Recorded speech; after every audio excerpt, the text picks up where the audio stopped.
Market లో ఏ course చేసినా రెండేళ్ల ముచ్చటే. కానీ ఏఐ అండ్ డేటా సైన్స్ నేర్చుకుంటే రాబోయే 10 ఏళ్ల వరకు మీ కెరియర్ కి తిరుగుండదు. అది ఒక్క ఇన్నోమాటిక్స్ తోనే సాధ్యం. ₹100 ఖర్చు చేస్తాడు. మీరు ప్రొపరైటర్ అయ్యుండి ఆఫ్టర్ ఆల్ ప్యూన్ తో పేకాటేమిటి సార్? చూడవయ్యా, ఆఫీస్ టైమ్స్ అయిన తర్వాత ప్రొపరైటర్ ప్యూన్ అనే తేడా లేదయ్యా, అందరూ సమానమే. అవును, ఇంటర్వ్యూకి వచ్చినట్టున్నావు, నీ పేరేంటి? కృష్ణ సార్. ఇంటర్వ్యూ కని పొద్దుననగా బయలుదేరి ఇప్పటికి చేరుకున్నాను సార్. మీరేమీ అనుకోనంటే ఒక్క మాట అడుగుతాను సార్. ఇంటర్వ్యూ కని పిలిచిన అడ్రస్ లో గాంధీనగర్ పక్క, కమలా థియేటర్ వెనకాల, రాముల వారి గుడి ముందు అని అర్థం పర్థం లేని అడ్రస్ ఇచ్చారేమిటి సార్? చూడు కృష్ణ, నేను ఇవ్వాలనుకున్నది సేల్స్ మెన్ ఉద్యోగం. సేల్స్ మెన్ అనేవాడు ఊరంతా తిరగటం, ఎలాంటి అడ్రస్ అయినా పట్టుకోగలగటం మొదటి క్వాలిఫికేషన్. ఆ క్వాలిఫికేషన్ ఉన్నవాడే ఇక్కడికి రాగలడని అడ్రస్ అలా ఇచ్చాను. 8 మందికి గాను నువ్వు అక్కడ వచ్చావు కనుక ఫస్ట్ టెస్ట్ లో పాస్ అనేట్టే. Thank you sir, thank you very much. Second test ఏమిటి సార్? అచ్చు యంత్రాన్ని కనిపెట్టింది ఎవరయ్యా? అచ్చు యంత్రాన్ని జాన్ న్యూటన్బర్గ్. కరెక్ట్. మొఘలాయి సామ్రాజ్యాన్ని స్థాపించింది ఎవరు? Correct correct. జపాన్ కరెన్సీని ఏమంటారు? కరెక్ట్. సార్, మీరు అడిగిన ఒక్క ప్రశ్నకి నాకు సమాధానం తెలియదు. మీ ప్యూన్కి అన్నీ తెలుసు. నాకంటే అతనే బెటర్ అనుకుంటాను మీ సేల్స్ మెన్ ఉద్యోగానికి. నేను వేసిన అక్కర్లేని ప్రశ్నలకు జవాబులు తెలుసు కనుకే వీడు జవాన్ పోస్ట్ లో ఉన్నాడు. ఇలాంటి ప్రశ్నలకు జవాబులు తెలియకపోవడమే సేల్స్ మెన్ క్వాలిఫికేషన్. కనుక నువ్వు 2వ టెస్ట్ లో కూడా పాస్ అయ్యావు. ఇక 3వ క్వాలిఫికేషన్ ఏమిటంటే మన సరుకుల గురించి అబద్ధాలు చెప్పడం. ఏది ఒక్క అబద్ధం గబుక్కుని చెప్పు. మీరు భలే అందంగా ఉంటారు సార్. అసలేవయ్యా, నా గురించి కాదు, నేను అడిగేది అబద్ధాన్ని గురించి. నేను ఇంతకు ముందు చెప్పింది అబద్ధమే sir. Correct correct correct. You are appointed as the salesmen. రేపే వచ్చి డ్యూటీలో జాయిన్ గా. Thank you sir. మీ నలుగురు కలిసి ఈ నెలలో 6 డజన్ ఆర్డర్లైనా తీసుకోలేదు. ఎందుకు పనికొస్తారా మీరు? సోపులకు గానీ, పౌడర్లకు గానీ, పెర్ఫ్యూమ్స్ గానీ మీరు ఒక్క ఆర్డర్ కూడా తీసుకోలేదంటే నేను మీకు జీతం ఎందుకు ఇవ్వాలి? మీరు ఎందుకు తీసుకోవాలి? అదిగా సార్, ఎన్నో విధాలుగా ప్రయత్నం చేశాం కానీ కారణాలు సంజాషులు కాదు నాకు కావాల్సింది, పని జరగడం కావాలి. Good morning sir. Good morning. కొత్తగా ప్రకాష్ నగర్ లో 4 ఆర్డర్లు, శ్రీరామ్ నగర్ నుంచి 15 ఆర్డర్లు తీసుకొచ్చాను. వాళ్ళ మన సరుకు వెంటనే కావాలని చిందులు దొక్కుతున్నారు. మనం గనక ఆలస్యం చేస్తే మన ఆఫీస్ మీద పడి అల్లరి చేసే అవకాశం ఉంది. గుడ్. సేల్స్ మెన్ అంటే అలా ఉండాలి. జాబ్ ఎలా చేయాలో మీకు తెలియకపోతే కృష్ణ దగ్గర శిష్యారకమైనా చేయండి అయ్యా. వెళ్ళండి సార్. ఇంతవరకు మన వాళ్ళు ఎవరు నెహ్రూ నగర్ ఏరియా టచ్ చేసినట్లేదు. ఇవాళ అటువైపు దండయాత్ర చేద్దామని చూస్తున్నారు. Very good. అది సరే కృష్ణ, మన వాళ్ళు ఎవరు కాళ్ళు గడ్డాలు పుచ్చుకుపతి వల్ల ఒక్క ఆర్డర్ కూడా తేలేకపోతున్నారు. మరి నువ్వేమో నెలకు 30-40 ఆర్డర్లు తీసుకొస్తున్నావు. ఏమిటయ్యా నీ టెక్నిక్? నా టెక్నిక్ మాటల్లో చెప్పేది కాదు సార్. పోనీ సౌజ్ఞలో చెప్తావా? అది కాదు సార్. నేను కస్టమర్స్ తో డీల్ చేస్తున్నప్పుడు మీరు కళ్ళారా చూస్తే మీకే తెలుస్తుంది. అయితే నేను కూడా ఇవాళ నీతో పాటు వస్తానయ్యా. మీరు కూడా నాతో పాటు రావచ్చు. కాకపోతే మీరు ఇలా సూటు బూటు వేసుకుని ప్రొపరైటర్ నా వెంట వచ్చారనుకోండి, వీడు సన్నా సేల్స్ మెన్ రా, వీడి వల్ల కాక ప్రొపరైటర్ వెంటేసుకు తిరుగుతున్నాడని మన ప్రోడక్ట్ ను అనుమానించే అవకాశం ఉంది. అమ్మో, మరైతే ఎలాగయ్యా రావటం? మీరేమీ అనుకోకపోతే నా వెంట మీరు రావడానికి ఓ మహత్తరమైన ఐడియా చెప్తాను. ఏమిటయ్యా అది? Good morning sir. Good morning. Potharaju,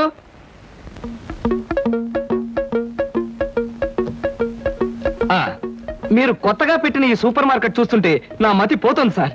అసలు మీ సూపర్ మార్కెట్ దెబ్బకి సిటీలో ఉన్న సూపర్ మార్కెట్లన్నీ fat. Thank you. By the way, నా పేరు Krishna, Dhanalakshmi agencies sales representative ని. Glad to meet you. Very nice to meet you sir. వీడు మా బాయ్. అదే పోతరాజు, నా పర్సనల్ అసిస్టెంట్. మీరు వచ్చినందుకు నాకు చాలా సంతోషం. రండి కూర్చోండి. Thank you.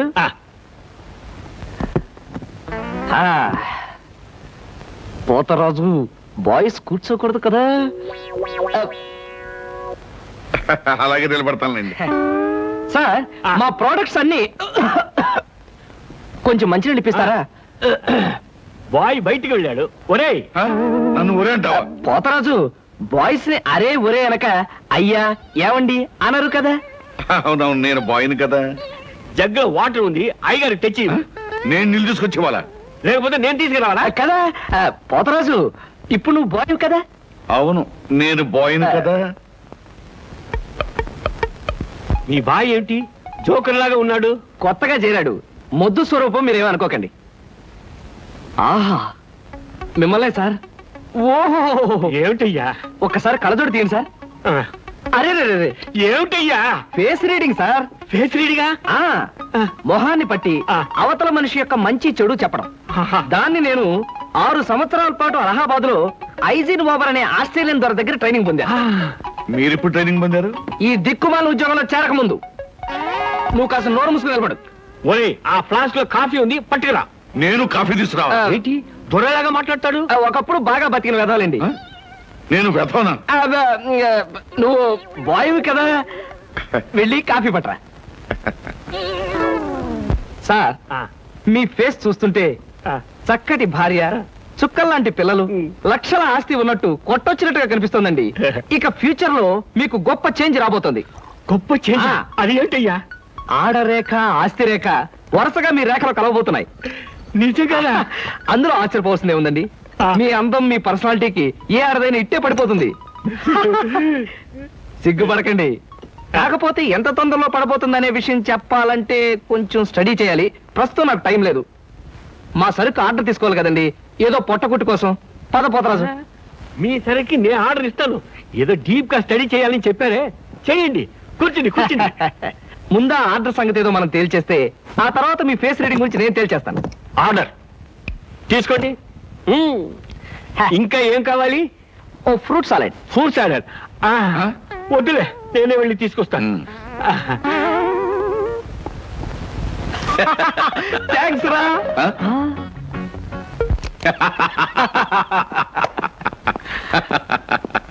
నిజంగా నీకు గొప్ప టాలెంట్ ఉందయ్యా. 6 నెలల్లో ఆడది ఆస్తి కలిసి వస్తుందని 60,000 రూపాయలు సరుకు వాడికి కట్టావు. అవును, అసలు నీకు ఫేస్ రీడింగ్ ఏమన్నా తెలుసా? ఫేస్ రీడింగ్ లేదు, మీటర్ రీడింగ్ లేదు సార్. ఆ మాట ఎక్కడో చదివినట్టుగా గుర్తు. ఏ మనిషికైనా ఆస్తి అమ్మాయి అప్పనంగా కలిసి వస్తుందంటే సంబరంగానే ఉంటుందిగా. ఆ వీక్నెస్ పాయింట్ పట్టుకుని వాడి చిత్త కొట్టేశా. నాతో ప్యూర్ వేషం వేయించితే వేయించావు కానీ మహత్తరమైన నీ టాలెంట్ కనిపెట్టే అవకాశం కలగజేసావయ్యా. సరే కూర్చో. పర్వాలేదు సార్. పర్లేదు కూర్చోవయ్యా. ఇంతకాలం నువ్వు నా దగ్గర పనిచేస్తున్నా మీ కుటుంబ వ్యవహారాలు ఏమి తెలుసుకోలేదు. అసలు మీ వాళ్ళు ఎవరైనా ఉన్నారా? ఏమిటి మీ కుటుంబ పరిస్థితి? సాధారణంగా మా కుటుంబ విషయాలు చెప్పి ఎదుటి వారికి తలనొప్పి తెప్పించడం నాకు ఇష్టం లేదు. పోనీ తలనొప్పి తెప్పించకుండా క్లుప్తంగా చెప్పబోయా. అంత అభిమానంగా అడుగుతున్నారు కాబట్టి చెప్తున్నాను. నేను కాకుండా మా ఇంట్లో ఉన్న వ్యక్తులు 3. మా అమ్మ దైవభక్తి, ఎదుటి వాళ్ళ మీద అభిమానం, ఆప్యాయత కలిగిన దేవత లాంటి మనిషి. ఇకపోతే మా నాన్నగారు క్రితం జన్మలో తను త్యాగరాజు, తాన్సేన్ లాంటి గొప్ప సంగీత విద్వాంసుడని ఆయన ఉద్దేశం. తన రాగాలతో ప్రజలందరికీ రోగాలు తెప్పిస్తూ, తన ఆలాపంతో ప్రజలందరినీ హాహాకారాలు చేస్తుంటే పేటలో ఉన్న వాళ్ళందరూ గొంతు పిసిగేస్తామని వాళ్ళ నిర్ణయం తెలియజేశారు. దాంతో భయపడిపోయి ఆయన బాత్రూమ్ లోనే పాడుకోవడం హాబీగా పెట్టుకున్నారు. ఆ సుగుణమే కాకుండా పేకాట పిచ్చి కూడా ఉంది. పని పాట లేని వాళ్ళందరితో చేరి పేకాట్లో ఎప్పుడు ఓడిపోవడమే కాకుండా అప్పుడప్పుడు తన బట్టలు కూడా తాకట్టు పెట్టేస్తుంటారు.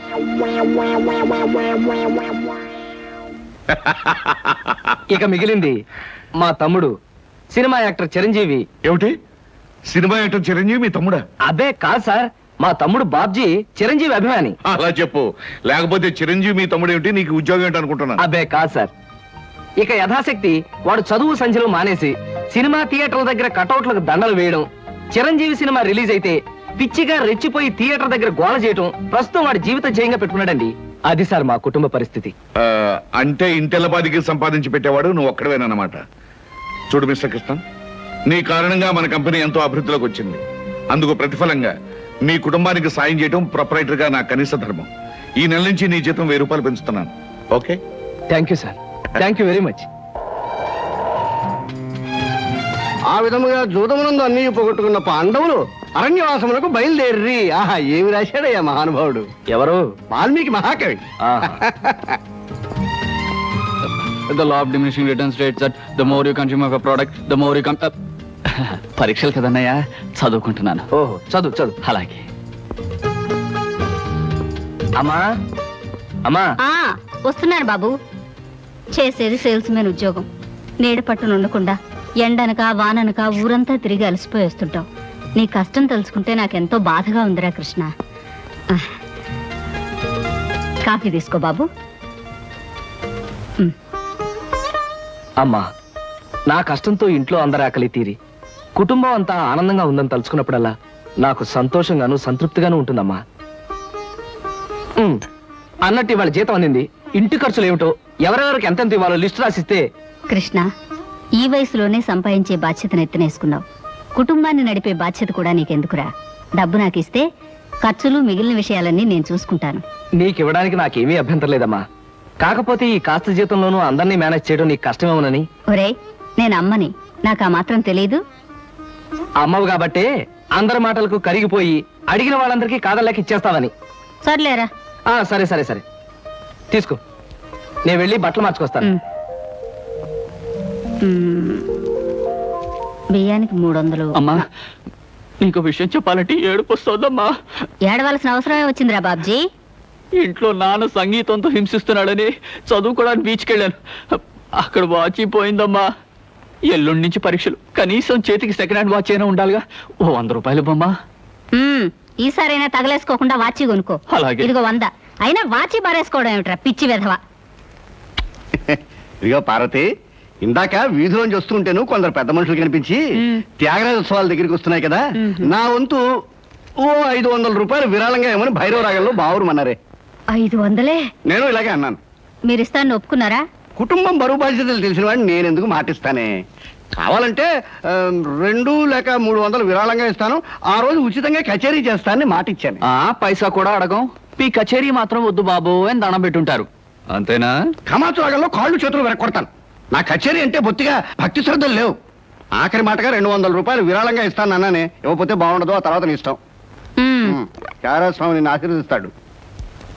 3, 4, 5. అమ్మగారు పాలకు డబ్బులండి. అమ్మగారు పచారీ సామాన్ డబ్బులండి. అమ్మగారు నా జీతం అండి. అమ్మగారు పాలకు డబ్బులండి. అమ్మగారు పచారీ సామాన్ డబ్బులండి.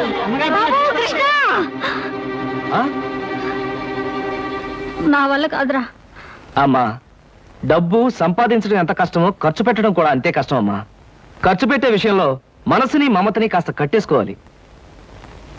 రే బాబ్జీ, బాబ్జీ, ఏంటనయ్యా? నీకు 100 రూపాయలు ఎందురా? Watch beach. వాచి బీచ్ కొట్టానంటే దవడ వాచి బీచ్ లో గోచితో పరిగెడతావు రాస్కెల్. ఇదేంట్రా? అరే ఇది ఎక్కడ దొరికిందన్నయ్యా? చమల్లాల్ కొట్లో నువ్వు తాకట్టు పెట్టిన చోట దొరికిందిరా. 75 రూపాయలు ఇచ్చి విడిపించి తీసుకొచ్చాను. ఆ 100 రూపాయలు ఇట్టించి వాచ్ తీసుకో. చూడు, ఎక్కువ భయం నటించక. రేయ్, మొహం మీద కొట్టానంటే భూపాల్ రాగంలో భారీ ఎత్తున ఎడుస్తావు. సినిమా హాల్లో తెరల మీద పువ్వులు చల్లడానికి, చిల్లర చల్లడానికి వాచీలు తాకట్టు పెట్టుకుంటారా? అడ్డగాడిదా అని. వాడు అడ్డగాడిదైతే మరి నీ సంగతి విన్నానా? నా సంగతి వేర్రా. ఏమిటి, త్యాగరాజోత్సవాలు జరిగి నెల కూడా కాలేదు, మళ్ళీ త్యాగరాజోత్సవాలు ఎక్కడి నుంచి వచ్చానన్నా? అవి త్యాగరాజోత్సవాలు కాదురా, సంగీతం నీకు తెలీదు. అవి రాగరాజోత్సవాలు. మాయ రాగరాజోత్సవాలు. సరే, పేకాట ఆడడానికి ఇంట్లో అబద్ధం చెప్పి డబ్బు తీసుకోవడానికి సిగ్గుపడాలన్నా? రేయ్, నువ్వు చెప్పుడు మాటలు నుంచి చెడిపోతున్నావురా. నేను ప్యాకెట్ ఆడుతున్నాను ఎవరు చెప్పారా నీకు? ఎవరు చెప్పారా? ఎవరు చెప్పారు? చెప్తా, చెప్పు. పిచ్చివాడు. ఆ మూట ఏమిట్రా? ఈ మహానుభావుడు పేకాట్లో ఓడిపోయి బట్టలన్నీ తాకట్టు పెడితే విడిపించి తీసుకొచ్చాను. అవ్వా, ఓహో, అందుక ఇందాక పేపర్ అడ్డం పెట్టుకుని గదిలో పరిగెడుతున్నారు. ఏమండి? మొగుడు ఏమైనా అంటే కళ్ళు పోతాయే. ఇక నేను చెప్పాల్సింది ఏమీ లేదురా. ఇదిగో 200 రూపాయలు. 100 రూపాయలు ఇవ్వరా. పితృభక్తి లేదు. చూసావమ్మా, ఖర్చు పెట్టడంలో నీకు నాకు ఉన్న తేడా. నువ్వెంతో కష్టపడి తెచ్చి డబ్బు వెళ్ళిలా తగలేస్తారని నేను ఎలా అనుకుంటానురా. అన్నట్టు మర్చిపోయాను, ఇంటికెళ్ళావిడే అద్దె కోసం కబురు చేసింది. ఓహో, అదో సమస్య ఉంది కదూ. నేను వెళ్ళి తెలుసుకొస్తా. ఏమండి, టిఫిన్ రెడీ చేశాను, రండి తిందురు గాని. తినడం పడుకోవడం తప్ప ఏమీ చేత కాదు. రావయ్యారా, అద్దె డబ్బులు తీసుకొచ్చావా? ఆ పని మీద వచ్చానండి. కానీ టిఫిన్లు పెడుతూ ప్రొఫైల్లో నుంచున్న మిమ్మల్ని చూస్తుంటే అదేదో సినిమాలో రేఖలా అనిపించి అక్కడే నిలబడిపోయానండి. కొంచెం ఇటు తిరుగుతారా? అరే రే, కొద్దిగా అటు తిరుగుతారా? అయ్యయ్యో, నువ్వు మరీ చెబుతావయ్యా. నేను రేఖలా ఉండడం ఏమిటి? ఆ అమ్మాయి నాకన్నా కొంచెం సన్నం అనుకుంటాను. సన్నం కాబట్టే మీ అంత అందంగా కనిపించదండి. చూసారా, మీరు అలా నవ్వుతూ ఉంటే మీ బొగ్గ మీద సొట్టలు బాబీ సినిమాలో డింపుల్ కపాడేలా కనిపిస్తున్నారండి. ఆ పిల్ల నాకన్నా 1-2 సంవత్సరాలు చిన్నదనుకుంటాను. చిన్నది కాబట్టే మీ అంత మెచ్యూరిటీ ఆవిడలో లేదు. పొరపాటున మీరు పెళ్లి చేసుకున్న హౌస్ వైఫ్ గా సెటిల్ అయ్యారు గానీ మీరు గనక సినిమాలో చేరినట్లయితే ఆ శ్రీదేవి జయప్రద మీ ముందు ఎందుకు పనికొస్తారండి? అదేమిటయ్యా నుంచోనే మాట్లాడతావు? కూర్చో, టిఫిన్ తిందు గాని. దాందే ఉందండి. అస్సలు మీ ఫిగరు కలరు కాలేజ్ అమ్మాయిలు కూడా ఉండదండి. నువ్వు మరీ పొగిడేస్తున్నావు బాబు. ఇంకో దోశ వేసుకో. టిఫిన్ గా నన్ను పిలిచి దోసేసుకొని అతను పెడతానేంటి? అబ్బా, నీకెప్పుడు తిండి పిచ్చే. ఇంటికి వచ్చిన గెస్ట్ కు పెట్టాలి కదా. గెస్ట్ కి పెట్టి నాకు అభ్యంతరం లేదు, కానీ నాకు కూడా తగలే. తినండి. బాబు, నీకు హార్లిక్స్ కావాలా, బోన్విటా కావాలా? ఉల్లాసానికి ఆనందానికి వాడండి హార్లిక్స్. అయితే అదే తీసుకొస్తాను.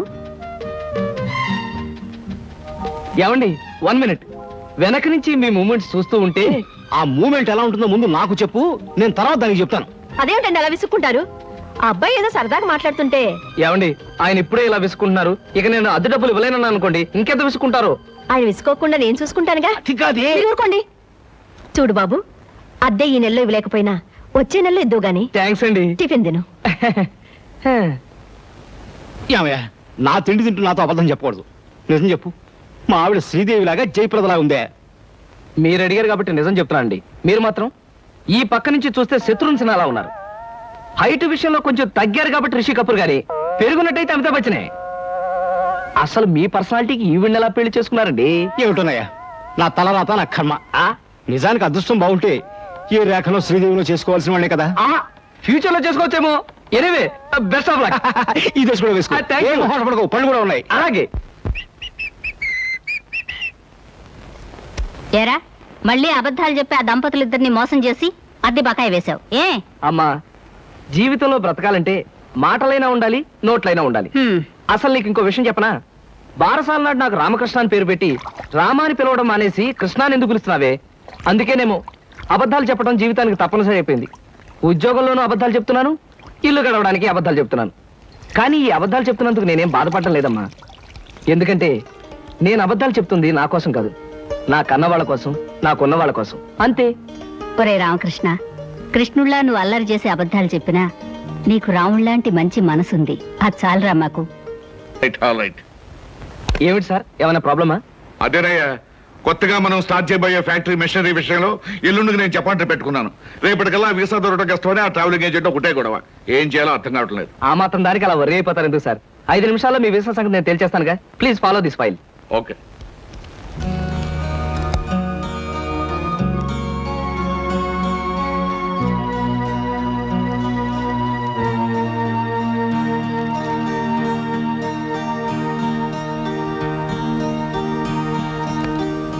ఓకే సార్, పాస్పోర్ట్ వీసా గురించి మీరేం వరీ అవ్వక్కర్లేదు. Everything is arrange. My god, ఈ కాసేపట్లో ఈ సమస్యను ఎలా పరిష్కరించావయ్యా? ఏముంది సార్, టూరిజం మినిస్టర్ గారి మేనల్లుడు ఎప్పటి నుంచో మన కంపెనీ ఏజెన్సీ అడుగుతున్నాడు. ఈ విషయం చెప్పి కొంచెం దువ్వాను, పని అయిపోయింది. కృష్ణ, నీలాంటి వాడు ఒక్కడుంటే చాలయ్యా. కోట్లు పెట్టుబడి పెట్టిన వ్యాపారమైనా కళ్ళు ముసుగు చేయొచ్చు. బై ఈ ట్రిప్ ముగించుకొచ్చేసరికి నాకు 4 రోజులు పడుతుంది. ఈ లోపుగా బిజినెస్ వ్యవహారాలు, ఆఫీస్ వ్యవహారాలు నువ్వే చూసుకో. చెక్కుల మీద సంతకాలు పెట్టాను. ఆఫీస్ ఖర్చులకు ఎంత కావాలో అంత డ్రా చేసుకో. అలాగే sir. Wish you happy and successful trip. Thank you very much.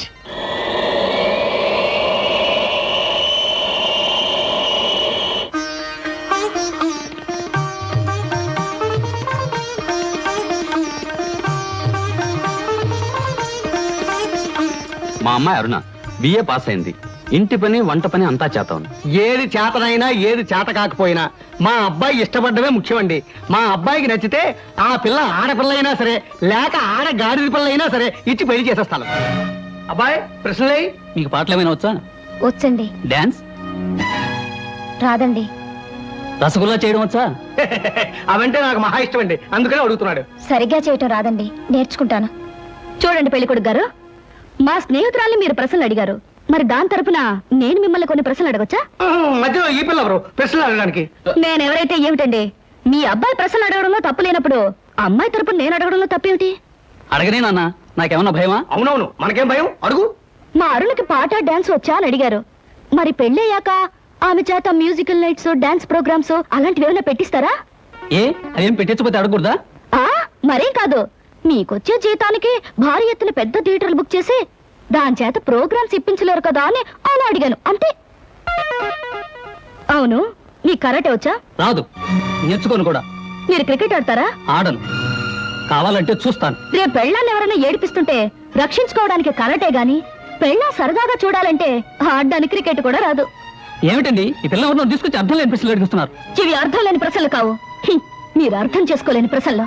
పశువులు సంతలోకి వచ్చినట్టు పెళ్లి చూపుల పేరుతో పెళ్లి కూతురు ఇంటికొచ్చి తలా తోకాలేని ప్రశ్నలు వేసి ఆ పిల్లలు బాధ పెట్టి ఆ తర్వాత తీర్పిచ్చే జడ్జి గారులాగా మీరు జడ్జిమెంట్ ఇవ్వడం సాంప్రదాయం కావచ్చేమో గాని సంస్కారం మాత్రం కాదు. అమ్మా సీత, నువ్వు ఊరుకోమ్మా. ఎందుకు ఊరుకోవాలి బాబాయ్ గారు? మన అమ్మాయి ఎలాంటిదని వాళ్ళు తెలుసుకోవడానికి ప్రయత్నించినప్పుడు వాళ్ళ అబ్బాయి ఎలాంటి వాడో తెలుసుకోవడానికి మనం ఎందుకు ప్రయత్నించకూడదు? అమ్మమ్మమ్మమ్మమ్మ, నీలాంటి పిల్ల ఈ పిల్లకి స్నేహితురాలంటే ఈ అల్లుడు కూడా ఆటం బాంబరాడు అన్నమాట. ఈ పిల్లను పెళ్లి చేసుకున్న మరుక్షణం నా కొడుకు మతిస్థిమతు లేకుండా రోడ్ల వెంబడి తిరగాలి, వాడి వెంట నేను తిరగాలి. చూడండి, పెద్దవారు మీకు ప్రత్యేకంగా చెప్పక్కర్లేదనుకుంటాను. ఆడదంటే అమ్మకానుకున్న ఆట వస్తువు అనుకోకండి. వచ్చి చూసి పరీక్షించి పరిశీలించి మీ ఇష్టాలు చెబితే తలదించుకోవడానికి ఈ కాలపు ఏ ఆడపిల్ల సిద్ధంగా ఉండదని గుర్తుంచుకోండి. నువ్వెన్నైనా చెప్పు సీత, పెళ్లి చూపులకు వచ్చిన అబ్బాయిని అలా ప్రశ్నలు వేయటం పొరపాటు అనిపిస్తోంది. తన లైఫ్ పార్ట్నర్ గురించి మగాడు ప్రశ్నలు వేసినప్పుడు ఆడది మాత్రం ప్రశ్నలు ఎందుకు వేయకూడదు? ఆడపిల్లల వైపు నుంచి ప్రశ్నలు వేయడం మొదలు పెడితే అబ్బాయిలు పారిపోతారే పెళ్లి చేసుకోకుండాను. సరే, పెళ్ళన్నది ఆడదానికి ఎంత అవసరమో మగవాడికి అంత అవసరమే. కనుక ఎవరు ఎంతకాలం అని పెళ్లి చేసుకోకుండా పారిపోతారో? దాని పెళ్లి చూపులప్పుడు నువ్వు అలా మాట్లాడావు, రేపు నీ పెళ్లి చూపులప్పుడు ఏం చేస్తావే? ఆడది మగాడు ముందు బలి కోసం ముస్తాబైన గొర్రె పిల్లల తల ఉంచుకుని కూర్చోవడం ఇవన్నీ నా విషయంలో కుదరదు. మరి నీ పెళ్లిలా చేసుకుంటావే? అదే సస్పెన్స్. నేనెలా పెళ్లి చేసుకుంటాననేది త్వరలోనే మీకు తెలుస్తుంది. డబ్బరు ఎక్కడేమిటి చూసారా? ఎవరో అమ్మాయి ముగ్గుడు కావాలి అని పేపర్లో వేసిందిరా. ఆవేశపడకండి, పేపర్ చెడిపోతుంది. వాడు చదువుతానంటున్నారుగా, ముసలాడ చదువు. ముగుడు కావాలను, అనేక లక్షల ఆస్తికి వారసురాలు, కోటేశ్వర ఏకైక కుమార్తెనై అందం చదువును నాకు ముగుడు కావాలి. అన్నింటిలోనూ నాకంటే ఎక్కువ అర్హతలు గల వ్యక్తి నేను ఎన్నుకోదలిచాను. చదువు, అంతస్తు, ఆస్తి, అందం, పేరు ప్రతిష్టలు కలిగిన ఉత్సాహవంతులైన యువకులు నేను చేసే ఇంటర్వ్యూకి హాజరు కావచ్చు. ఇంటర్వ్యూ జరిగే స్థలం తాజ్ హోటల్, రూమ్ నెంబర్ 321, సమయం శుక్రవారం సాయంత్రం 5-7 గంటల మధ్య. పైన పేర్కొని అర్హతలు కలిగిన ఎవరైనా హాజరు కావచ్చు. ఇట్లా సీత ఎంఏ. సీతో పీతో ఈ పిల్ల చాలా పెద్ద కెనెట్లో ఉంది గురు. అది ఇచ్చిన అడ్వర్టైజ్మెంట్ చూస్తుంటే ఆ నేపాల మహారాజు కొడుకు వచ్చినా సెలెక్ట్ చేసుకోదనిపిస్తుంది. మనబోటి వాళ్ళు ఎవరో లాభం లేదురా. ఆ అమ్మాయికి నచ్చాలంటే ఏ అమెరికా ప్రెసిడెంటో ఇంగ్లాండ్ ప్రైమ్ మినిస్టర్ అయి ఉండాలి. Non sense. దీని చేత సెలెక్ట్ కాబడ్డానికి ఎక్కడి నుంచో రావాలా? మనం వెళ్ళినా చాలు సెలెక్ట్ కావచ్చు. కబుర్లు చెప్పడం కాదు గురు, దమ్ములుంటే వెళ్ళి ఆమె చేత సెలెక్ట్ అనిపించుకో, నీకే తెలుస్తుంది. దమ్ముగిటే చాలదురా, సొమ్ములు కూడా ఉండాలి ఇలాంటివన్నీ పడగొట్టడానికి. అలాంటివి ఏమీ అక్కర్లేదు, పర్సనాలిటీ మాట ఉంటే చాలు. ఇలాంటి వాటిని ఈజీగా పడగొట్టచ్చు. అంత తేలిగ్గా చెబుతున్నావు. ఆ ఇంటర్వ్యూకి వెళ్ళి సెలెక్ట్ అయ్యరా చూద్దాం. Okay, 1000 rupees bet. నేను వెళ్ళి ఈ అమ్మాయి ఇంటర్వ్యూలో సెలెక్ట్ అయ్యి వస్తాను. 1000 రూపీస్ బట్ వన్ కండిషన్. ఏమిటది? నేను పందెం కోసమే వెళుతున్నాను తప్ప ఆ పిల్లని పెళ్లి చేసుకోవడానికి మాత్రం కాదు. కనుక ఈ పిల్ల నన్ను సెలెక్ట్ చేసుకున్నట్టుగా ప్రూవ్ చేసుకుని ఆ తర్వాత నీలాంటి దాన్ని పెళ్లి చేసుకోవడం నాకు ఇష్టం లేదని దాని మొహం మీద చెప్పేసి వస్తాను. Done. Next. May I come in? yes, come in. Hello. Hello, take you seat. Thank you. ఏమిటి ఇలా వచ్చారు? ఇంటర్వ్యూలో ఏదో గొప్ప క్వశ్చన్ ఉంటాయి అనుకున్నానే, మొట్టమొదటే వేశారు డెత్ క్వశ్చన్. డెత్ క్వశ్చనా? అంటే చచ్చు ప్రశ్న. బాంబేలో బాంద్రాలో బ్యూటీ క్వీన్ రెస్టారెంట్ లో కూర్చుని బ్రేక్ఫాస్ట్ తింటూ పేపర్ తిరిగేశాను. అందులో మీ ఇంటర్వ్యూ అడ్వర్టైజ్మెంట్ చూసి ఇంట్రెస్టింగ్ అనిపించి కలెక్టర్ ప్రోగ్రామ్ క్యాన్సిల్ చేసుకుని ఇక్కడికి వచ్చాను. ఇక్కడికి వచ్చిన వ్యక్తిని ఇంటర్వ్యూకే వచ్చాను తెలుసుకోకుండా ఎందుకు వచ్చారని అడగటం డెఫినెట్ గా డెత్ క్వశ్చనే. Am I correct? Yeah, you are correct. I'm sorry. మీరేం చేస్తుంటారు? ఏం చేస్తుంటారు అనే కంటే ఏం చేయగలరు అని అడగండి. ఎందుకంటే నేను చేయలేదంటూ ఏమీ లేదు. స్టేట్స్ లో టెక్స్టైల్ బిజినెస్, జపాన్ లో ఎలక్ట్రానిక్ బిజినెస్, స్విస్ బ్యాంక్ లో మనీ ట్రాన్సాక్షన్, ఇంగ్లాండ్ లో ఎక్స్పోర్ట్ బిజినెస్. ఐఎమ్ సారీ, నా క్వాలిఫికేషన్స్ అన్ని చెప్పాలంటే ఒక ఫుల్ డే పడుతుంది. By the by, my name is Krishna. Glad to meet you. అన్నట్టు నేను అడ్వర్టైజ్మెంట్ ఇచ్చిన పేపర్లోనే మరొక 6 పెళ్లిళ్ళ అడ్వర్టైజ్మెంట్స్ వచ్చినాయి. అక్కడికి వెళ్లకుండా ఇక్కడికే ఎందుకు వచ్చారు? ఇది ఒక ఫూలిష్ క్వశ్చన్. దట్ మీన్స్ చవట ప్రశ్న. మిగతా అడ్వర్టైజ్మెంట్స్ అన్ని వాళ్ళ పేరెంట్స్ ఇచ్చారు, ఇదొక్కటే ఇండివిజువల్ గా ఇచ్చారు. అందుకే తమాషాగా థ్రిల్లింగ్ గా ఉండి ఫ్లైట్ ఇటు పక్కకు మళ్ళించాను. ఆహా, మీకు ఏ భాషలు వచ్చా? నాకు చాలా వచ్చు అనుకోండి. ఇంతకీ మీకే వచ్చో చెప్పండి. తెలుగు, ఇంగ్లీష్, కాస్త హిందీ. That's all? అంతేనా? నాకు ఫ్రెంచ్ వచ్చు. ఫెర్నాష్ ఇస్కోలా డెషికా అంటే ఫ్రెంచ్ లో మీరు కులాసాగా ఉన్నారా అని. చైనీస్ వచ్చు. చింగ్ చాంగ్ చింగ్ మింగ్ అంటే మీరు చాలా అందంగా కనిపిస్తున్నారు అని. జాపనీస్ వచ్చు. ఓషియో ఖుష్బూ బుషు అంటే నా గురించి మీకు చాలా తక్కువ తెలుసు అని. ఇలాగే ఆల్మోస్ట్ వరల్డ్ లాంగ్వేజెస్ అన్ని కవర్ చేశాను. ఫెంటాస్టిక్. మీ ఫ్యామిలీ బ్యాక్గ్రౌండ్? మా ఫాదర్ రాగరాజు అంటే junior Tyagaraju, a great singer. ఆయన అమెరికాలో ప్రోగ్రామ్స్ ఇస్తూ ఉంటే లండన్ నుంచి దొరలు స్పెషల్ ఫ్లైట్స్ లో వస్తుండేవారు. ఇక మా mummy Bombay ladies federation secretary, Delhi social service league president. ఆవిడ a lady in the society, tomorrow's woman అనే పెద్ద పెద్ద గ్రంథాలని ఏమి తోచప్పుడు రాసి పారేశారు. వాటిని మిగతా భాషల్లోకి అనువదించారు కూడా. ఐ మీన్ ట్రాన్స్లేట్ చేశారు కూడాను. మీరు చదవలేదా? ఇక మా బ్రదర్ ఐఏఎస్, వాడు పుస్తకాల్లో పుట్టి పుస్తకాల్లో పెరిగి ఫ్యూచర్ లో పుస్తకాల్లోనే చావచ్చు. అంతలా స్టడీ చేస్తుంటాడు. మీ ఫ్యామిలీ బ్యాక్గ్రౌండ్ నాకు నచ్చింది. మీరు కూడా నచ్చారు. All right. కాకపోతే పెళ్లి కొడుకుని ఇలా సెలెక్ట్ చేసుకోవడంలో మీ ఉద్దేశం ఏమిటి? ఈ డ్రెస్ చాలా బాగుంది. ఎక్కడ కొన్నారు? అర డజన్ షాపులు తిరిగి తిరిగి కష్టపడి మరీ సెలెక్ట్ చేసుకున్నాను. బాగుండకేం చేస్తుంది? ఆఫ్టర్ ఆల్ 6 months కట్టుకుని అవతల పారేసే ఒక డ్రెస్ కోసం 6 డజన్ షాపులు తిరిగి ఎంతో కష్టపడి సెలెక్ట్ చేశానంటున్నారు. అలాంటిది జీవితాంతం నేను కట్టుకునే భర్తని ఇలా సెలెక్ట్ చేసుకోవడంలో తప్పే ఉంది. మీరు చెప్పింది రీజనబుల్ గానే ఉంది. కాకపోతే నేను కూడా అమ్మకానికి పెట్టిన బొమ్మను కాదు, సంతలో ఉన్న జంతువును కాదు, షాపులో ఉన్న షర్టును కాదు. కనుక మీరు సెలెక్ట్ చేసుకున్నా నేనెందుకు ఒప్పుకోవాలి? మిస్టర్ కృష్ణ, మీరు పొరపాటు పడుతున్నారు. ఈ భర్తల సెలెక్షన్ అనేది పురాణాల్లో ఉంది, పురాతన కాలంలోనూ ఉంది. స్వయంవరంలో సీత రాముని సెలెక్ట్ చేసుకుంది, ద్రౌపది అర్జునుడిని ఓకే చేసుకుంది. ఇంకా ఇవన్నీ చెప్పి మిమ్మల్ని బోర్ కొట్టించడం ఎందుకు? You are selected. ఆ పిల్ల నన్ను సెలెక్ట్ చేసుకున్నట్టుగా ప్రూవ్ చేసుకుని ఆ తర్వాత నీలాంటి దాన్ని పెళ్లి చేసుకోవడం నాకు ఇష్టం లేదని దాని మొహం మీదే చెప్పేసి వస్తాను. Thank you Sita. నిజంగా నిజాయితీగా మీరు నన్ను ఇష్టపడితే I like you. I love you. నిజంగా ఈ ఇంటర్వ్యూలో మనం ఒకరి గురించి ఒకరు పూర్తిగా తెలుసుకోలేదేమో అనిపిస్తుంది. మళ్ళీ మళ్ళీ మనం కలుసుకోవాలి, ఒకరిని గురించి ఒకరు తెలుసుకోవాలి. షూర్. రేపు నైట్ ఫ్లైట్ కి నేను ప్యారిస్ వెళ్ళాలి గనక రేపు ఈవినింగ్ నెహ్రూ పార్క్ లో మనం కలుసుకుందాం. ఓకే? Okay, bye. బాయ్. నేను అనుకున్న విధంగానే అందరికంటే గొప్పవాణ్ణి స్వయంవరంలో సెలెక్ట్ చేసుకున్నాను. That is Sita. రేఖలు మృదువుగా మెత్తగా మలయమారతరాగల్లా ఉన్నాయమ్మా. మీలాంటి సంగీత సాముద్రిక నిపుణులు నా చేతిని పొగిడారంటే అది నాకు గర్వకారణమే. నాకు ఒళ్ళు మంటే కారణం. ఏమయ్య శంకరయ్య, జాతకం చూస్తానని చెప్పి దాని చెయ్యాల పిసికేస్తావేటి? రేఖలు కొట్టొచ్చినట్టు కనిపించాలంటే ముందులా పిసకాలయ్యా. సరే చూడు. ఆహా, నీ శృంగార రేఖ బంగారంలా మెరిసిపోతుందమ్మా. శృంగార రేఖ అలాంటి రేఖ చేతుల్లో ఉంటుంది నేను ఎక్కడ వినలేదే. అది నీ అజ్ఞానం. జ్యోత్సుల జోగేశ్వరరావు జాతక పుస్తకంలో దాని గురించి విపులంగా రాశారు. ఆయన ఎవరు? మా బాబాయ్. చూడండి, చూస్తాను. నీకు ధనరేఖ దివ్యంగా ఉందమ్మా. ఆయుష్య రేఖ అద్భుతం. సంతానం ఎంత ఉందండి? ఇద్దరు నేర్చుకో. వాళ్ళు కూడా కవల్. జై విజయాన్ని నామకరణం అడ్వాన్స్ గా ఫిక్స్ చేసేసుకో. లేదా కాఫీ కాంబోజరాగా అన్నా కూడా బాగానే ఉంటుంది. చాలా సంతోషం అండి. సంతానం గురించి చెప్పిన మీకు నేనేమి ఇచ్చుకోగలను? నువ్వేమి ఇచ్చుకోనక్కర్లేదు. నా చెయ్యి కూడా చూశాక నేను ఇచ్చుకుని ఇద్దరు వాళ్ళని తీర్చుకుంటాను. నా చెయ్యి కూడా చూడవా. పుట్టుకుంటేనే తెలుస్తుంది ఇది నష్టజాతకం అని. రేఖలు చూసి చెప్పు. ధనరేఖ దరిద్రంగా ఉంది, ఆయుష్ రేఖ అధ్వానంగా ఉంది, సంతాన రేఖ శూన్యం. దానికేమో ఇద్దరు సంతానం అన్నావు, నాకు సంతాన రేఖ లేదంటున్నావు. ఏమిటిది? ఏం లేదని చెప్పడం నా సరదా అనుకున్నావు ఏంటయ్యా? ఇక్కడ లేదు లేదని చెప్పి